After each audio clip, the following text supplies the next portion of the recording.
Yalhomi Jininau Mayam Hujik Ekoi Manipur da Oiriba Pipamse Ijininau Mayam Kari Khanpige Ekoi gi CM Pabung Khemchan Ngarang Kangpok Pizat Luba Matamda Kuki gi leader sing Makoi Kra Peace Pamba Kangbu Haishara Makoi na harau na welcome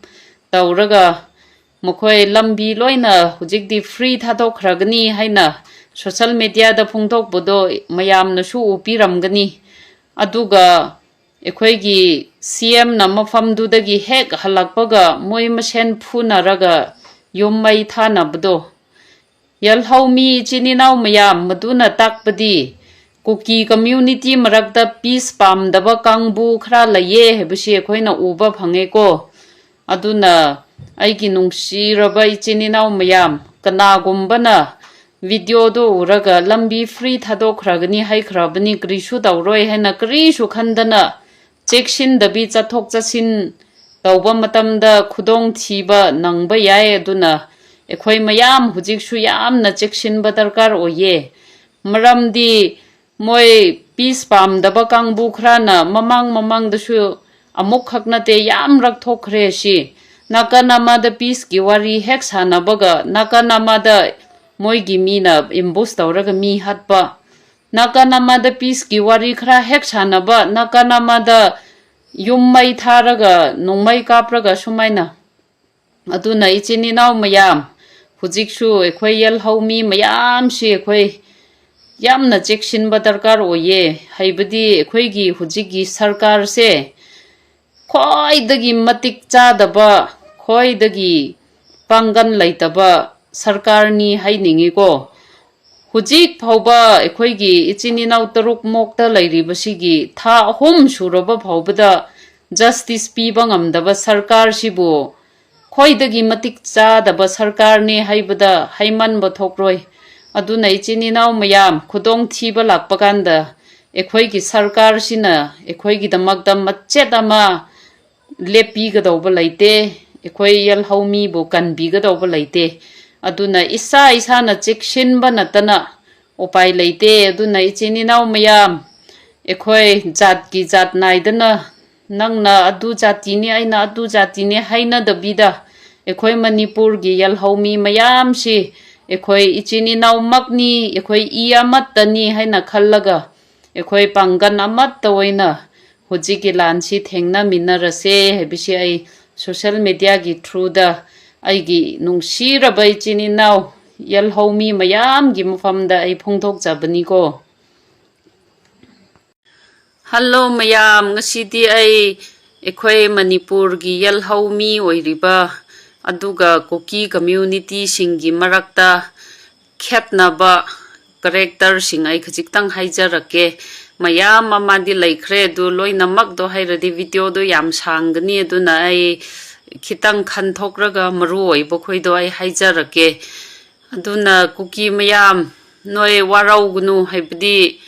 aina hujik haijarakadawba noiga ekhoigi marakta khetnaba leibasi asidi semjin sajin ba amadda yaudigo achumba ngaktani mi mayamna ikhang khangba iuba adugumba noi Kuki ga ekhoi yalhaumi gi marakta khetna basi ai asi hairakadawribani aduna mayam ai ihan hanna haujarake ahan bada hujik si blockades si ekhoi yalhaumi Naga Meitei na sutawe aduga Kuki sing na sutawe asida khetna basi ekhoi Naga Meitei na blockade tawbasi acha thak pusinba thingba or pharaga mai thadokpa manghanba sumaina blockade si ekhoi si tawe aduga Kuki sing na blockade tawbasi na ekhoi yalhaumi na purakpa podo pharaga mai tharaga manghanba natabida moi pusinlaga dum sijinnaba aduga chaba yaba potlam yauragana moi adum chaba aduga angang macha mama na pamjariba angang macha du na pairiba fruity do ama khakta du phawbaso munbado ekhoi yalhaumi de dumaina di blockade do tawde asini khetna ba ma se aduga ani suba number 2 dai haijarake 2023 3rd May dagi hauraga ngasi phauba manung sida Kuki ga ekhoi Manipur gi yalhaumi ga lan chatharakpa manung sida hoi moi marakta aigi post kumbada noi Naga nati mi hattabra Meitei nati mi hattabra hanglakpusu laye ko adu hoi hatle khoisu hatte di hairoi achumba ngaktani aina haiga daurisi adubu asukuina lan chatharakpasida ekhoina mi pharaga tamthina hatkibasi leite landa kapna ringai da sokraga hoi siba gumba hatpa gumbadi leigani adubu hekta nupi angang hatlaga hekta mi to pharaga handaksu mokda hujik phauba leiribasi asumaina makak kakraga parts khra su missing oye hebni hujiksi adu mi gi sa phauba chabdo ekhoi yalhaumi na te adugumbadi taude ko asisu achauba khetna ba mani aduga amok ahum subada ekhoi Manipur gi yalhaumi mayam si social media paiba digital creator ekhoi mayam laye ko adu ekhoi di moiga amuka manade bdi hujik mayam na su khangram gani Kuki len JB haibra ama mamit mamai loina khumjillaga social media da ngang bodo mayam khangpi brago khangbusu yawram gani khangdabusu yawram gani ama moigidi mamai mamit machet ama phau loina cover tawraga ngang ba ma laye ekhoi yalhaumi da dia dugumbadu yaude asisu khetna ba mani go aduga aroi bada ai ama haijarake hujik yalhaumi tangkhul khangde Meitei adum Naga Meitei ekhoi ichini nau pangan yalhaumi gi MLA minister chief minister na jingraga asi loinamak si ekhoi yalhaumi ne ba aduga Kuki community ama khakki MLA minister singse asigi khetna basi ay amuk haijarake ekhoi Manipur gi yalhaumi gi minister singdi isagi imungbu aigi ichini nau dabu soktradi yare ai paisa phangraga ai nungaina lairadi yare aigi praja aigi lamdam sidi ai khangde asida lepraga laibani aduga ekhoi Kuki gi MLA minister singsina karam taubra hiraga ekhoi gi mi duna mi hatke hatlo hurange huralo lan ge lan laloi to ekhoi gi mi kandaba yade da lepraga laye asini ekhoi yalhaumi ga Kuki gi khetna basiko Kuki community gi aduna mayam aina hairisi chumbra chumdabra aduga ekhoi yalhaumi su Kuki noisu isa gi khetna ba character aina haibasida khajitang wakhan khan thaminarase haina ai haijaninge Hello Kuki mayam Kuki cooker refugee kari ra noi gi mingsi cannibals yammallaga ai khara su kauthokre noina aigi post ta changraga hek wathi warem comment dauribdo noigi athi bawa haidudi ai chindadi panbadi ngamdre hebdi ekhoi dia sigumbasi Ekaiba khangba mi oini na ekhoi panba ngamde adubu noigi hainabi subject ni na athi ba mi na ikaye haina khumjillaga chatna ribudo noina pula puthok raga comment dauribni aduda noi wakhanda-di madugumba comment iraga sara awungsi na hangani haina khanbro noigi adugumba comment dudi ai thausuk cha sade hebdi aigi ichini naw mayam na nungsi khraba comment pirakpa mayam ama laye ekhoi tampakdagi ichini naw ekhoi gi Meitei yalhaumi mayam na icha nupi nungsibi nangna haibado yam chumme ichan iche ayam full support tawjari haina nungsi na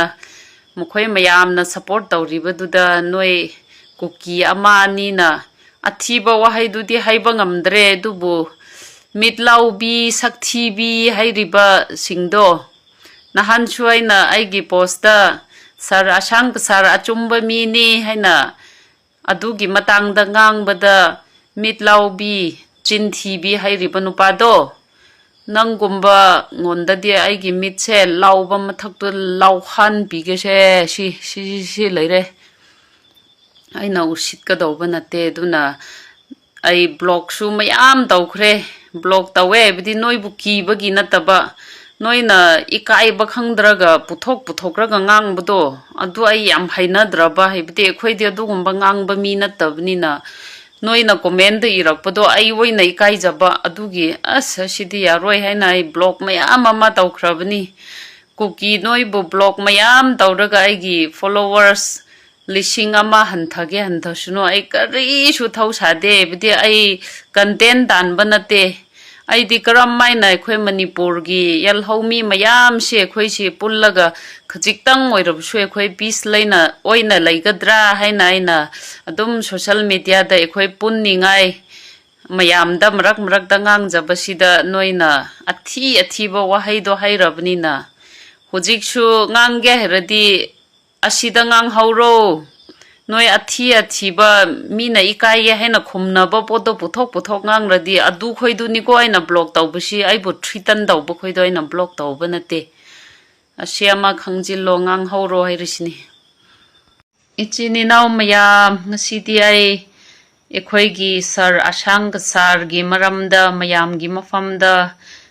aigi thamoida laijabdo khajiktang phungthok jage mayam nasu adom yang piraga gi video si ta piraga yaningdaba comment da dom phungthok pirao sar asang sar si ekhoi gi manipur da ahanba ichini naw Meitei khoi ga lan haurakpa 2023 3rd May da gi hauraga masi manipur gi damak yal homi gi damak yamna khanba kathokpa mini haibasi ai haininge ai ma masa ga thengna de ai ma ga ai khangna de ko adubo ai ma gi video si yam yang lakpani ma na ngangba sakpa ai munna tarakpani mayam so dum taramgani toina mabu follow tawba mi singna de khangsu khangramgani sar asang sar si yamna achumba pamba mini ma gi di jati adu adagi leite ngarang nahan maksuma na hairi dune ekhoi tangkhul gi MP amado katai jatkre haina asini Kuki na vote ka hallaga huji MP ama maron thoktraga leirisi aduna sar asang sar sidi magi jati kan khatpa leite mi gi jati bu huluba leite chumbado chumme lanbado lale haina ma straight leppa mi ni haibisi ai haininge aduna mayam na kari khanbra khangde hojik su sara sang sarna manipur gi oiriba phipam si karam maina tawraga manipur praja mayam si khajiktang oirabusu ekhoi sa phagadra haina kanna hotna risi ai mayam gi dikhangde ai gi oina di yam full support ni ko sara sang sar si leader atokpaga manade mayam thamoi sengna mayam gi damakda kathokpa mi ni magi thamoida society praja magi ima laipak gi damakda haina ma leppa misak oye ma thamoi yam senge MLA minister gumna tolop phangba nate mana hujik ka thokraga amada ngang riba mayam chatli mayam si khajiktang oirabusu karam maina ekhoi mayam si yai phagadra haina hotna ribani aduna sar asang kasar gumba leader si manipur da ngasi lairamba tarade khoi khara su peace oigani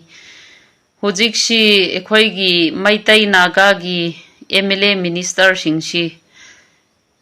mokhoi pulla punsillaga ekhoi gi praja sokningai ekhoi gi manipur kainingai ekhoi ngamjaroi haina lepraga muktang center government da mokhoi paukhum birabdi center government su khajiktang hangadra haina khalleko adubu tage ta thisnu Naga Meitei gi MLA dagi henthok raga ekhoi yel haumi Muslim gi MLA minister mayam si amat tawoina punsillaga ekhoi manipur gi damakda lep ꯂꯦꯞꯄꯗꯤ ꯍꯥꯏꯔꯨꯅꯨ centre ꯒꯚꯔꯟꯃꯦꯟꯠꯒꯤ ꯍꯨꯏ ꯂꯣꯏꯅ ꯑꯣꯜꯂꯕꯅꯤ yes yes ꯌꯦꯁꯇ ꯑꯗꯨꯕꯨ ꯑꯩꯈꯣꯏ ꯃꯌꯥꯝ ꯄ꯭ꯔꯖꯥꯁꯤ ꯑꯃꯠꯇ ꯑꯣꯏꯅ ꯃꯥꯟꯅꯔꯒ ꯑꯩꯈꯣꯏ ꯂꯦꯞꯃꯤꯟꯅꯁꯦ ꯁꯥꯔ ꯑꯁꯥꯡꯕ ꯁꯥꯔꯁꯦ ꯑꯩ ꯃꯥꯁꯤ ꯐꯨꯜ ꯁꯞꯄꯣꯔꯠ ꯇꯧꯋꯦꯀꯣ ꯃꯌꯥꯝꯒꯤ ꯋꯥꯈꯜ ꯀꯔꯤ ꯂꯩꯕ꯭ꯔꯥ ꯑꯩ ꯈꯪꯗꯦ